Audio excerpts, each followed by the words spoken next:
In a developing country like Myanmar, there are various narratives going on, right? So the country itself has been focusing on the political reform. They want to have constitutional amendment. We have some other ethnic, cultural conflicts going on. So amid that landscape, the WASH access tend to be a bit less prioritized. The various issues that WASH represents are their health, their education, and the empowerment in general. The way why I mention education is that these wash practices, these behavior that we need to wash our hands after we use the toilet, before we eat something, and any other social interactions. That kind of behavior and mindset must begin inside the schools even when they're all children. And at the same time, it is also a safe learning environment for children. Various schools in Myanmar, because of the lack of certain resources, they can't really prioritize these wash facilities at schools. So it's something that is less convincing for these children to complete education. And in terms of health, obviously these waterborne diseases, sanitation devices, and for developing countries like Myanmar that have high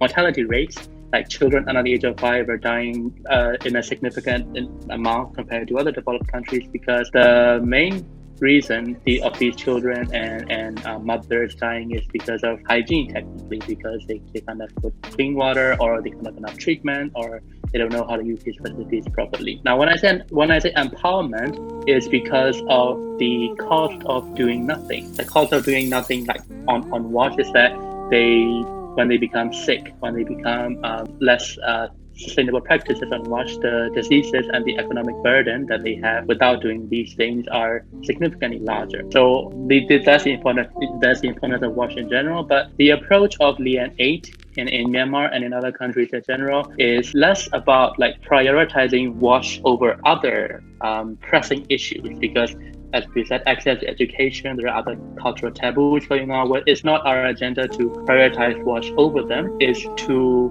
make whatever resources they have as efficient as possible.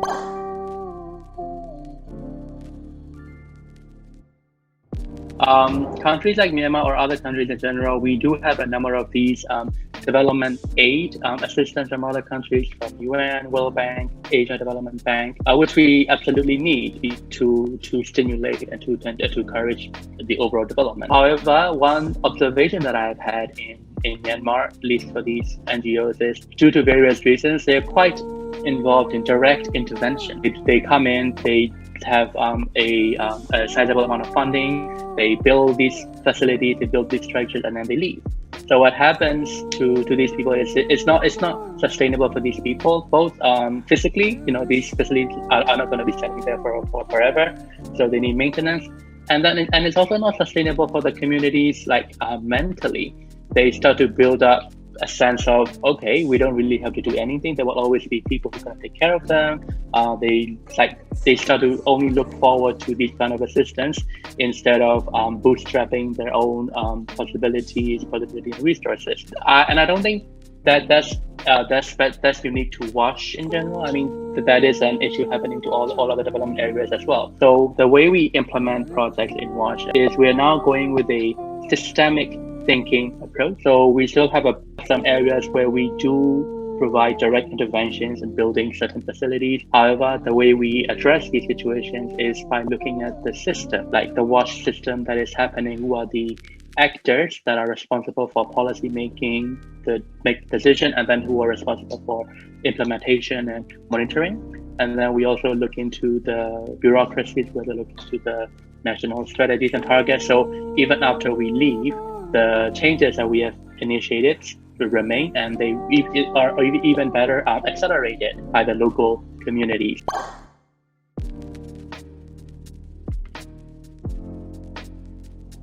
As a communications officer, I think probably the most important position in trying to convey this message to relevant stakeholders in the country, because I think it has to do with the social cultural dynamics of Myanmar as well.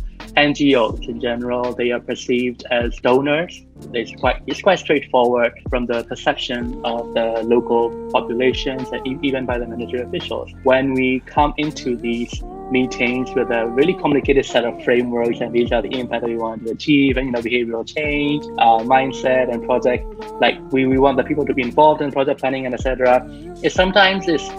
Might be a bit overwhelming for these people. So as someone in charge of communications, I have So it's going to be my job to make sure that the people are aware that this kind of approach exists and that this is to make their communities better and also for good. What also implies is that we also have to be quite careful in choosing the partners that we try to collaborate with, because that's that we want to be a bit more outcome focused in all these projects that we do. So we try to make sure that in every partnership, every donation, every intervention that we do is evidence-based.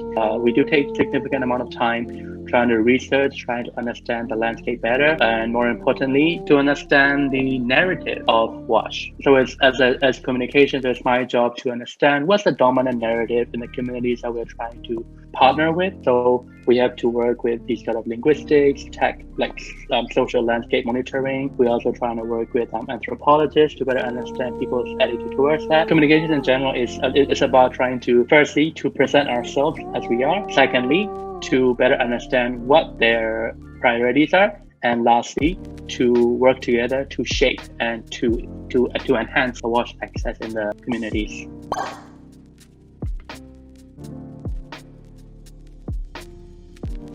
One thing I would say is the internal communications. Just as much as we have to put so much effort into communicating with other people, we have like entirely different socioeconomic landscape, entirely different cultures. So to make sure that the management, for this structure understands the local needs. So thank God we now have all these telecommunication tools to make sure instant responses, instant communications, and there's few language barriers as well. That is entirely crucial. We sometimes, under the theme of regional integration, we also have to make sure that unique cultural differences must be maintained and promoted as well. So I think that's another thing would also be to find a balance. Of course, we do take a large amount of time trying to make research, trying to perfect, trying to polish the data before we decide on which project we're going to go forward with. But then, the more time we spend, the more opportunities that might be missed. Maybe one precaution that I could put in as a part of the communication officer would be, it's a bit easier to convey the message to the general population. It's also easier to sort of convince the high-level policymakers at the union level, ministers, parliamentarians. They sort of understand the thing. One of the most important or challenging thing is to convince other fellow, at the same level organizations, WASH practitioners, because like any other issues, WASH is a very comprehensive, integrated sector. So we can't do it alone, even if we have tons of funding. So to influence other organizations that share the same goals, to work together so that we achieve the results. We have seen many organizations come and go that initiated many really, really great solutions, and then they just stop, and then another organization comes in, start exactly the same thing, and then they come and go. So it'd be really nice if we could have a continuation of all these efforts.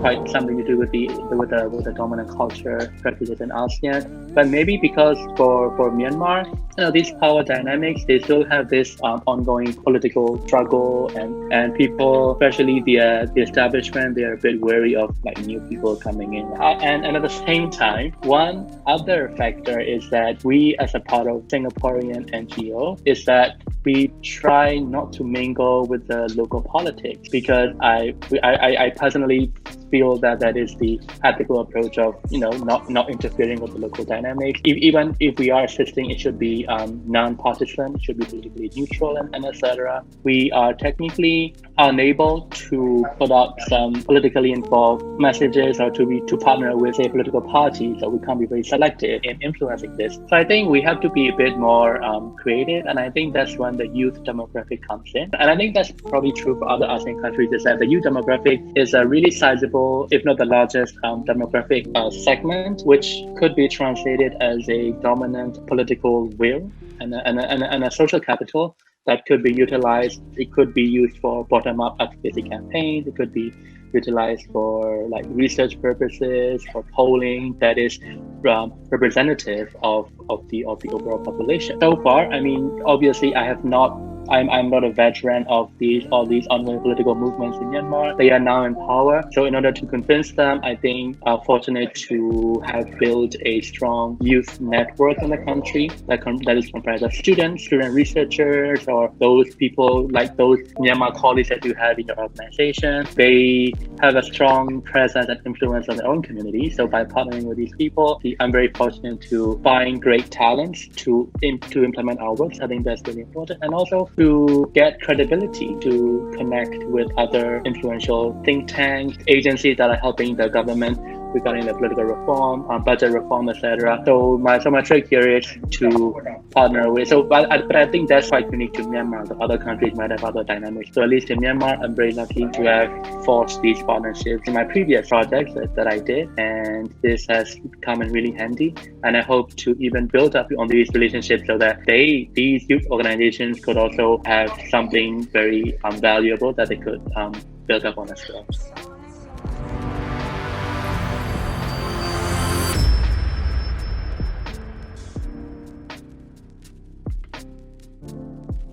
So I think this statistic might vary from township to township. So one way of looking at empowerment is by looking, say, through the gender landscape. So watch access, these watch facilities in general, they are rather domestic, all inside, toilets, hand washing, etc.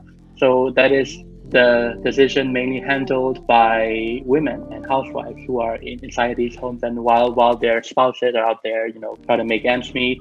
So what I mean by empowering is to raise awareness of these communities, and at the same time educate them that all these possibilities that has been going on, and then reveal them what burdens that they have been going through that unknowingly.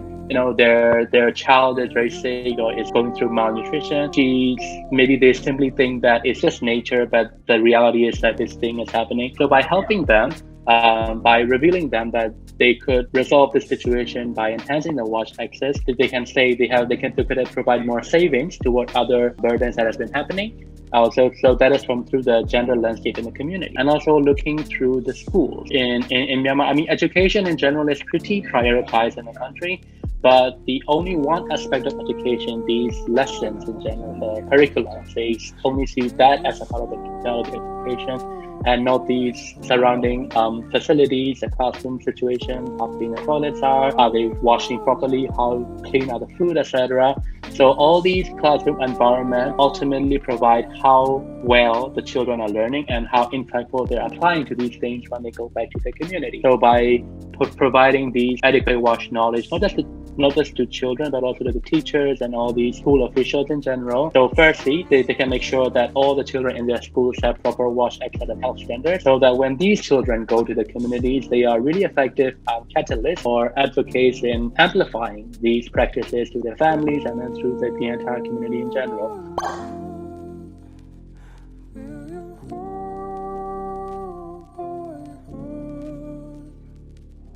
Oh yeah, it's true. Like any other organizations, this pandemic has significantly impacted. So starting with the internal communication. So generally, the officers, these program managers in Singapore, they would regularly fly to Myanmar to every week or every 2 weeks. There is someone flying back and forth between Singapore and Myanmar. Now all these things have been cut out, and we're lucky that our work and our communication materials could be transferred to online communication. But our external work, the work that we engage with the township people, the village populations, it's been rather hard, but it's also an opportunity to see the resilience of these communities. Before that, we will visit these villages regularly, check out their progress and any other help that they would need, and then also to identify what other challenges that they're now facing. Now, what has happened is it has somehow sort of further encouraged these local populations to be creative, to be resilient in their endeavors. Maybe previously they thought that these help or these incidents would just be non-stop coming in, and now they realize that they also have to find other alternatives. They tend to be more engaged, and now our mode of communication includes all these. We are on Facebook, we're on Viber, we are trying to establish Zoom communication with them as well. So if we could see this on the bright side, it could be a good way of sort of scaling up our outreach So that if we could maintain this kind of communication in other new villages and communities, then that is something that we could do without like spending like physically, without being there specifically. But then of course, we have to admit that a large number of our projects are physical, and these they're not canceled. It's just been halted for a while. Some of our handovers, maintenance projects have been halted for a while.